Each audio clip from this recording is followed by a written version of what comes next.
June 2, 1948. Landsberg Prison, Bavaria. In the same fortress where Adolf Hitler once penned Mein Kampf, a 44-year-old physician prepares to face the hangman's noose. His crime? Transforming medicine from a healing profession into an instrument of mass murder. His name was Dr. Karl Brandt, and he would become the first Nazi doctor executed for crimes against humanity. But the path that led this promising young surgeon from operating theaters to execution chambers reveals something far more disturbing about how easily science can be perverted into genocide. Before we examine how a doctor sworn to save lives became responsible for hundreds of thousands of deaths, make sure you're subscribed to us. We're uncovering the historical truths that others won't touch. Hit that notification bell and drop a comment telling us which dark chapter of medical ethics you want us to investigate next. January 8, 1904. Mulhausen, Alsace. Karl Franz Friedrich Brandt entered the world in a region that embodied European conflict itself, territory that would ping-pong between German and French control. His father, a Prussian police officer, raised young Karl in the rigid discipline of German militarism. But unlike the thugs and sadists who would later fill SS ranks, Brandt seemed destined for genuine achievement. He wasn't some failed art student or bitter reject. Karl Brandt was brilliant. After completing his medical studies in 1928 at the prestigious University of Freiburg, he specialized in surgery under some of Germany's finest physicians. By his mid-20s, he'd become an accomplished surgeon with a promising academic career. Colleagues described him as talented, dedicated, and professionally ambitious. He had everything: skill, education, a bright future in legitimate medicine. Then came 1932, and a seemingly innocent decision that would damn him forever. Brandt joined the Nazi Party, member number 1,009,617. He also joined the SA, the Brown Shirt Street Fighters. Perhaps he believed Nazi promises of national renewal. Perhaps he saw opportunity in the chaos. Or perhaps, like so many educated Germans, he simply failed to recognize evil when it wore a respectable suit. July 1933 brought the moment that sealed Brandt's fate. While treating a senior Nazi official, his surgical skill caught the attention of someone far more dangerous, Adolf Hitler himself. The Führer, perpetually paranoid about his health, was searching for a personal physician he could trust. Brandt, young, competent, politically reliable, and Aryan to the core, fit perfectly. By August 1934, Karl Brandt had become one of Hitler's escort physicians. He was 30 years old, standing beside the most powerful man in Germany, attending Nazi rallies, traveling in the Führer's inner circle. For an ambitious young doctor, it must have seemed like destiny. He had no idea he was selling his soul. In 1934, Brandt married swimmer and reborn, a champion athlete who embodied Nazi ideals of Aryan physical perfection. They had a son named Karl Adolf. On the surface, everything looked perfect: the successful doctor, the athletic wife, the growing family. But beneath this facade of middle-class respectability, something monstrous was growing. Autumn 1938. Hitler's personal secretary received a letter that would change medical history forever. It came from a family named Nauer, asking the Führer for permission to end the life of their infant son. The baby, born blind and missing limbs, represented what the Nazis called Lebenswürdigkeitsleben, life unworthy of life. Hitler didn't handle this personally. He delegated it to his personal physician. Karl Brandt traveled to Leipzig, examined the Nauer infant, and consulted with the child's doctors. Then he made a decision that would echo through history. He authorized the child's killing. The method was simple: an overdose of luminol, a barbiturate. The baby died quietly, painlessly from a medical perspective. But this wasn't euthanasia in any legitimate sense. The parents hadn't requested death. The doctors hadn't recommended it. This was murder dressed in medical terminology, and Karl Brandt had just proven he was willing to kill on Hitler's orders. Hitler was pleased. So pleased that in summer 1939, he gave Brandt an assignment that would expand this single murder into industrial-scale killing. The Führer appointed Brandt and Philipp Buller as co-heads of Action T4, the systematic murder of disabled and mentally ill Germans. The T4 program, named after its headquarters at Tiergartenstrasse 4 in Berlin, represented medicine's complete corruption. Under Brandt's administrative authority, Nazi Germany created a bureaucratic system for identifying, transporting, and murdering its own disabled citizens. The process was chillingly efficient.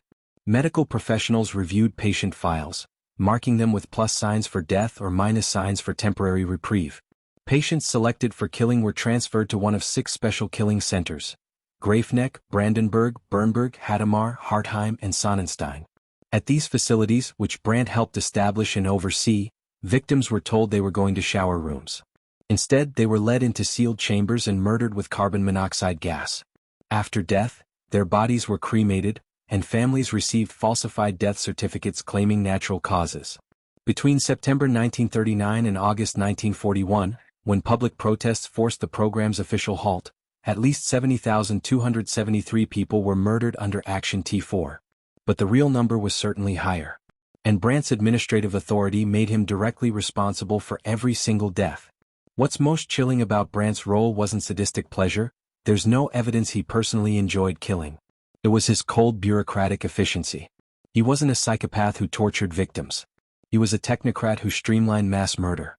He made killing systematic, efficient, and medically respectable. The T4 program served another sinister purpose. It became a testing ground for the Holocaust. The gas chambers, the false death certificates, the bureaucratic murder process, all of this was perfected on disabled Germans before being applied to Jews, Roma, and other targeted groups. The personnel trained in T4 facilities later staffed extermination camps. Brandt's medical murder program was the prototype for industrial genocide. But even after the official halt of T4 in August 1941, the killing didn't stop. It simply went underground. Doctors continued murdering disabled patients through starvation, lethal injections, and deliberate neglect in what became known as wild euthanasia. These killings continued until Germany's defeat, ultimately claiming over 200,000 lives. And through it all, Karl Brandt maintained his respectable position as Hitler's personal physician, attending dinners, traveling with the Führer, playing the role of trusted medical advisor while presiding over mass murder. August 1942 brought Brandt's promotion to Reich Commissioner for Health and Sanitation, making him one of the most powerful medical administrators in Nazi Germany. His authority now extended across the entire healthcare system, military and civilian alike. In this role, Brandt became directly connected to the criminal medical experiments conducted in concentration camps. While he didn't personally conduct these experiments, his administrative authority made them possible. He approved research proposals, allocated resources, and ensured experimenters had access to human subjects. At Dachau, doctors conducted high-altitude experiments, placing prisoners in low-pressure chambers to simulate high-altitude conditions until victims died of oxygen deprivation. At Ravensbrück, surgeons deliberately infected women's legs with bacteria and filled wounds with glass and with splinters to study infections. At Auschwitz, Joseph Mengele conducted his infamous twin experiments. Brandt knew about these experiments. Documents prove he was briefed on research programs and approved continued experimentation. When confronted later, he would claim he believed the research served legitimate military medical purposes. But the line between legitimate research and torture had been obliterated, and Brandt had helped erase it. His power expanded further when he became General Commissioner for Health and Sanitation in 1944. Now he controlled Germany's entire medical infrastructure during its desperate final year. He authorized experiments on concentration camp prisoners for sulfonamide research, seawater survival studies, and hypothermia research that killed dozens of victims. By early 1945, as Germany collapsed, even Hitler's inner circle began fracturing. In March 1945, Brandt committed an act that finally cost him Hitler's trust. He sent his wife and son to the Western Front, calculating they'd be safer surrendering to Americans than Soviets. Hitler, paranoid and increasingly delusional, interpreted this as defeatism and betrayal. The Führer who had trusted Brandt for over a decade suddenly turned on him. In April 1945, with Soviet artillery pounding Berlin, Hitler ordered Brandt's arrest and execution for treason. Only Germany's final collapse saved Brandt from Hitler's firing squad. As the regime disintegrated, he was held in prison but never executed. On May 23, 1945, American forces captured him in Flensburg. The doctor who had orchestrated the deaths of hundreds of thousands was finally in custody. December 9, 1946. Nuremberg Palace of Justice. Karl Brandt stood as the lead defendant in what would become known as the Doctor's Trial, the first of 12 trials prosecuting Nazi war criminals after the main Nuremberg proceedings. 23 defendants stood accused, 20 doctors and 3 administrators. The charges were staggering: conspiracy to commit war crimes, crimes against humanity, and membership in criminal organizations. The indictment detailed medical experiments that had tortured and killed thousands. Brandt's defense was predictable and pathetic. He claimed he'd acted from idealistic motives, that euthanasia was merciful, that experiments served legitimate research purposes, that he was following orders. He presented himself as a dedicated physician caught in impossible circumstances, trying to serve both his profession and his nation. The prosecution dismantled these lies methodically. They presented document after document bearing Brandt's signature. Orders authorizing killings. Memos approving experiments. Reports acknowledging deaths. They called survivors who testified about the horrors conducted under his administrative authority. One of the most damning pieces of evidence came from Brandt's own mouth. In testimony, he admitted he'd known about the T4 program's true nature from the beginning. He acknowledged authorizing medical experiments on concentration camp prisoners. He even tried to justify these actions as necessary wartime measures. The trial exposed something profound about Nazi medical crimes. These weren't rogue doctors conducting unauthorized experiments. This was systematic, bureaucratically approved research integrated into Germany's medical establishment. And Brandt had been at the center of it all. U.S. Army doctor and prosecutor Leo Alexander worked tirelessly to document the crimes.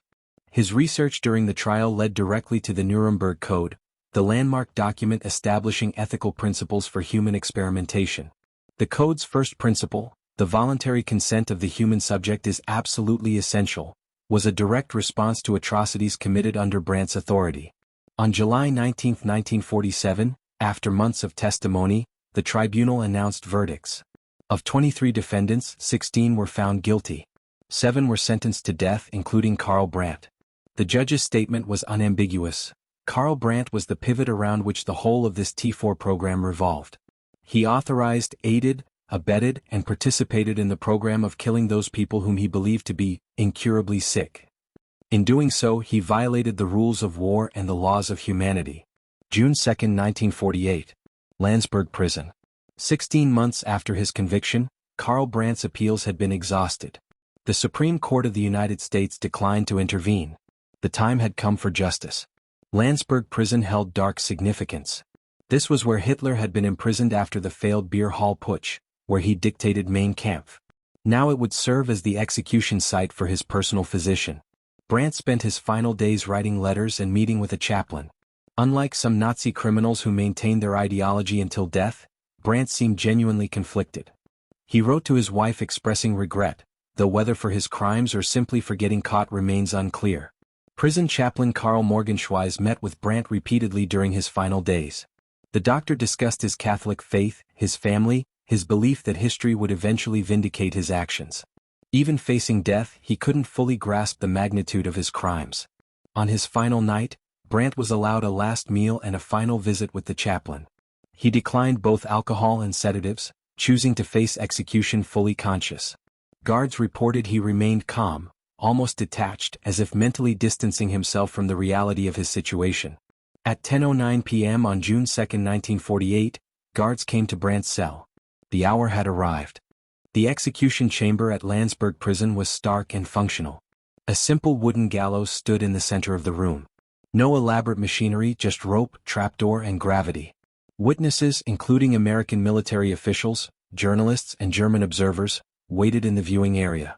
Karl Brandt, wearing prison clothes rather than a doctor's coat, walked to the gallows with steady steps. His face was pale but composed. Guards reported he showed no signs of panic or resistance. The doctor who had sent hundreds of thousands to their deaths was now facing his own mortality. When asked if he had any final words, Brandt declined to make a statement. No grand pronouncement. No admission of guilt. No apology to his victims. Just silence.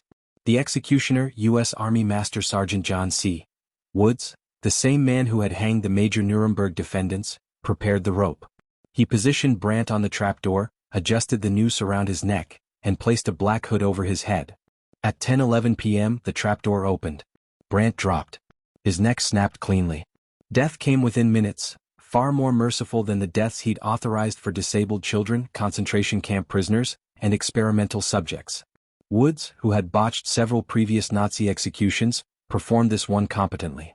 There was no prolonged suffering, no dramatic struggle. Karl Brandt's life ended quickly and relatively painlessly, which was more than he'd ever granted his victims. After medical personnel confirmed death, Brandt's body was removed and cremated. Like other executed Nazi war criminals, his ashes were scattered in an unknown location to prevent any grave from becoming a neo-Nazi shrine. Karl Brandt's execution marked a pivotal moment in medical ethics.